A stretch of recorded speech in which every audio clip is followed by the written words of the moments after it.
మంది ఎదురు చూస్తున్నారు. అప్పుడే చంద్రబాబు వచ్చేసాడు, చాలా రోజులు అయిపోయింది, ఇంతవరకు మాకు రావాల్సిన 1500 నెల నెల ఇస్తానన్న 1500 ఇంకా రాలేదేమో అని చెప్పి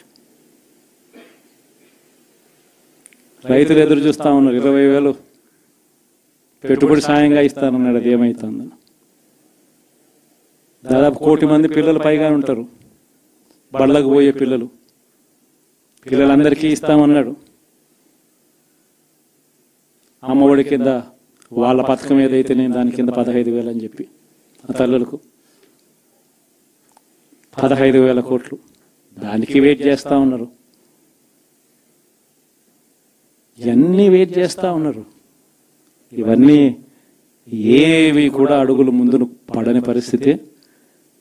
ఇవన్నీ కూడా డిసెంబర్ జనవరికి వచ్చేసరికి అన్నీ కూడా ఊపందుకుంటాయి, వేడందుకుంటాయి.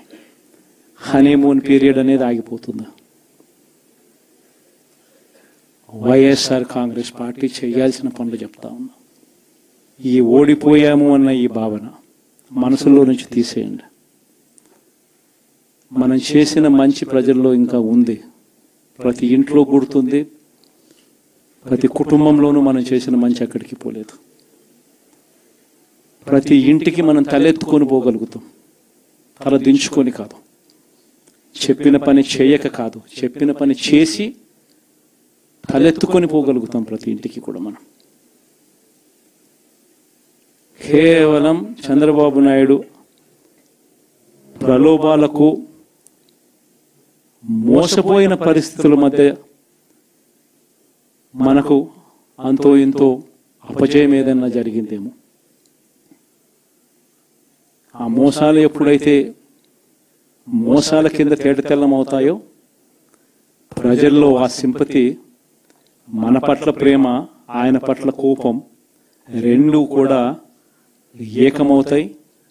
మనల్ని గొప్ప మెజారిటీలతో మళ్ళీ మనల్ని తీసుకొస్తారు. సో మనం చేయాల్సింది ఏమిటి అని అంటే, ప్రజల మీద మనం కోప్పడాల్సిన అవసరం లేదు, పని లేదు. మోసపోవడం అన్నది ఒక్కొక్కసారి జరుగుతూ ఉంటాయి. మోసపోయిన వాళ్ళకందరికీ కూడా మనం అండగా ఉన్నాము అన్న భరోసా ఇవ్వడం మనం చేయాల్సిన పని. మరీ ముఖ్యంగా మన కార్యకర్తలను మనకు తోడుగా ఉండడం, ఇది మాత్రం ఖచ్చితంగా చెప్తా ఉన్నాం. ఇష్టం వచ్చినట్టుగా ఎప్పుడు చూడని విధంగా ఈరోజు కార్యకర్తల మీద దాడులు జరుగుతూ ఉన్నాయి. పార్టీ సానుభూతి పరుల మీద దాడులు జరుగుతూ ఉన్నాయి. పార్టీకి ఓటు వేయలేదు అని ఓటు వేసిన వారి మీద దాడులు జరుగుతూ ఉన్నాయి. కొన్ని చోట్ల అవమానాలు, ఆస్తుల నష్టాలు, దాడులు, దెబ్బలు తగలడము, ప్రాణాలు కోల్పోవడం కూడా కొన్ని చోట్ల చేశాం.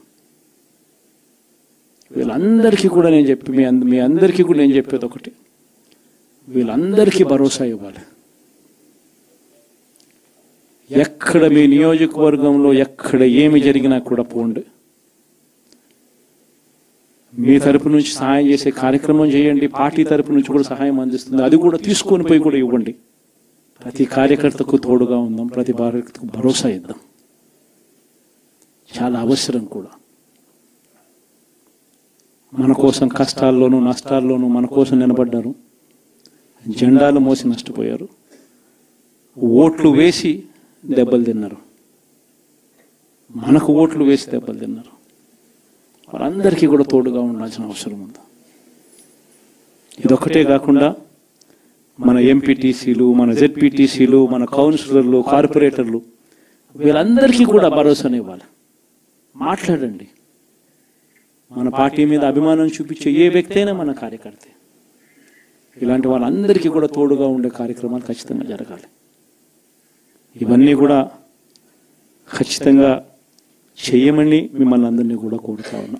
సీరియస్గా నేను చెప్పిన ఈ విషయాలన్నీ కూడా పరిగణలోకి తీసుకోమని కోరుతా ఉన్నా. అండ్ ఇంతవరకు సినిమా జరిగింది ఓన్లీ ఇంటర్వెల్లే.